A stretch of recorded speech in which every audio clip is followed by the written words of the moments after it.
Now, I am not a trained theologian, and so I want to bring up maybe more of a question than a definitive sermon here or a definitive statement. But I want to bring up a passage in the book of Hebrews that has kept me wondering for days and months, maybe even years, This is out of Hebrews 12.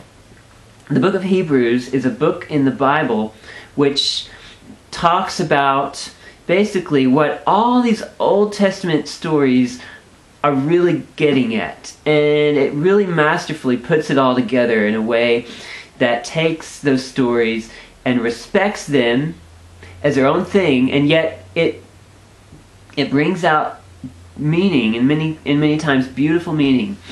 Well, it talks about the blood of Abel.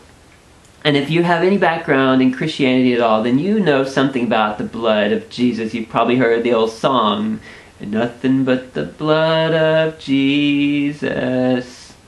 Well, Abel is the first picture of shed blood, and people sometimes talk about Abel's shed blood as being kind of a picture of Jesus' shed blood. I want to tell you a little bit about this statement it makes in the book of Hebrews. In the book of Hebrews it says, "You have come to a holy city called Mount Zion."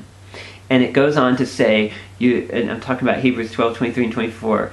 It goes on to say, this huge assembly of people, and they've all been perfected. And there's this judge, and he's mighty and powerful. And then he says, "But you have also come to Jesus, who is the one who mediates between you and that powerful judge."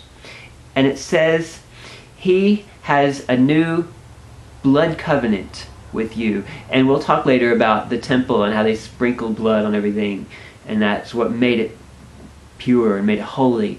Well, it says here that the sprinkled blood of Jesus speaks better than the blood of Abel. So, I heard a sermon the other day. It was talking about Cain and Abel. And I love sermons on Cain and Abel because I feel like the story, I can never get to the bottom of it. It's so deep. But this guy that was telling the sermon was saying, well, Abel's blood was crying out to God, and it was thirsty for revenge. It was just like, "God, have you seen what my brother did to me? You've got to get back at him," or just even saying in pain, "Oh, God, have you seen this?" That's why God took notice. And he said, "Cain, what have you done?" Let me tell the story a little more accurately. God reasons with Cain, and starting in Genesis 4, it says, "Cain told his brother Abel, they went out into the field, and there Cain rose up, and he slew his brother Abel. Then God said to Cain, 'Cain, where is your brother Abel?' And Cain said, 'I don't know. Am I my brother's keeper?' And God said, 'Cain, what is this that you have done? Behold, I hear the voice of your brother's blood crying up from the ground. Behold, look, the ground isn't going to yield any strength to you because it has received the blood from your brothers that came from your own hand. Now you will be forced to be a vagrant and a wanderer throughout the earth.'" Okay, that's all the story I'm going to say. Look at my other post-its. I tell the whole story. But anyway, this is something God took notice of. So this pastor was saying, well, okay, Abel's blood was, crying out for revenge. But I have a different idea, and I'm wondering what you think of it. And I'm calling all theologians, Bible students, seminary students, if you can help me with this. I wonder if Abel's blood was not calling out to forgive his brother. Because in the book of Hebrews, it says Christ's blood speaks better than Abel's blood, and that could mean one of two things. One is that Abel's blood is bad. It's speaking something bad, and Christ's blood is speaking something good. Bad is better than good. But what I think it means is that Abel's blood was speaking something good, but Christ's blood is speaking something better, because Christ's blood is much more powerful. Abel's blood took care of Cain's problem. Christ's blood takes care of all of our problems. Everyone that wants to be forgiven. And that's the point of the story, I think, is that Cain didn't want to be forgiven. And I'm going to prove that to you. Cain was given a mark by God. And the mark basically was a protector of Cain. Do you remember that? What did go over it in your mind what that part of the story was, because Cain says he's fearful, he's afraid, he says everyone's going to kill me. God says, not so. If anyone kills Cain, they will be avenged 7 times over, perfectly. And Cain got this mark. And if God gave Cain a mark of protection, why didn't God give Abel a mark of protection?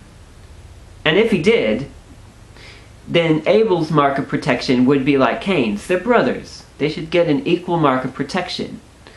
And if Cain's mark of protection said, you will be avenged, and that was his protection, then Abel's mark of protection, shouldn't it also say, you will be avenged? And if Abel is to be avenged of his blood, then what is God required to do to Cain? Is it just, make him be a wanderer? Is that really it?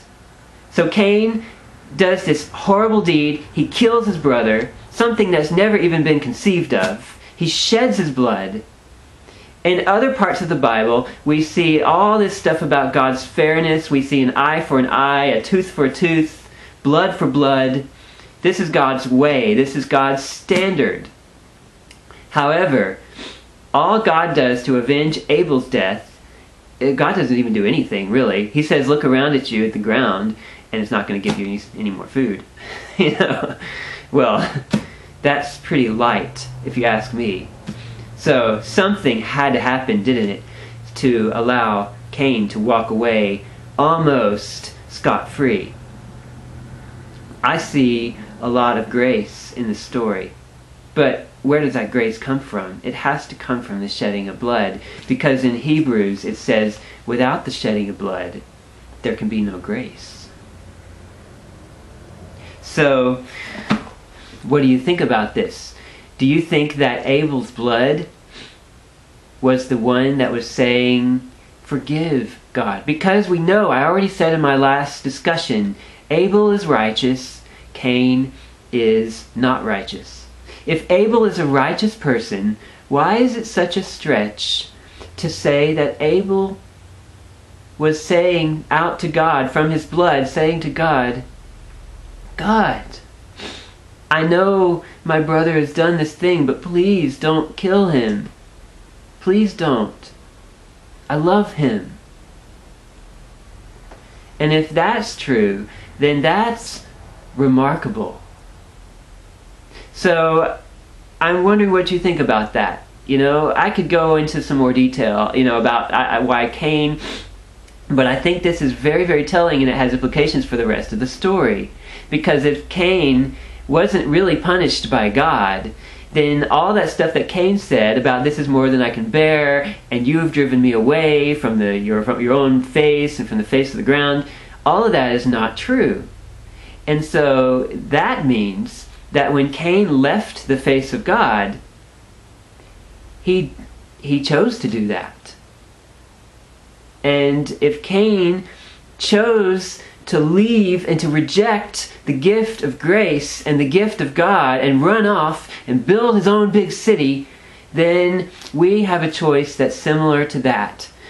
God has forgiven us, and we can choose to take it And in the same way that Cain was given the opportunity to actually take on Abel's lifestyle and be like Abel, and to raise flock the way that Abel did, and even be given the opportunity to overcome his own racism and his own, I guess, brotherism, tribalism, and to see things the way his brother had seen them, and given the chance to grow into his brother's righteousness. And yet Cain chose to leave, to run away, and to do his own thing, to create his own city. Don't we have the same choice? So those are good thoughts. I want to know what you think about them. Do you think they're right? All of you who are well studied, do you think that pastor was right, that Abel's blood was just speaking out vengeance and just, or was Abel's blood speaking out forgiveness of Cain? So that this would be actually a very true and beautiful representation of the blood of Jesus for us. Thanks. Please comment. See you later.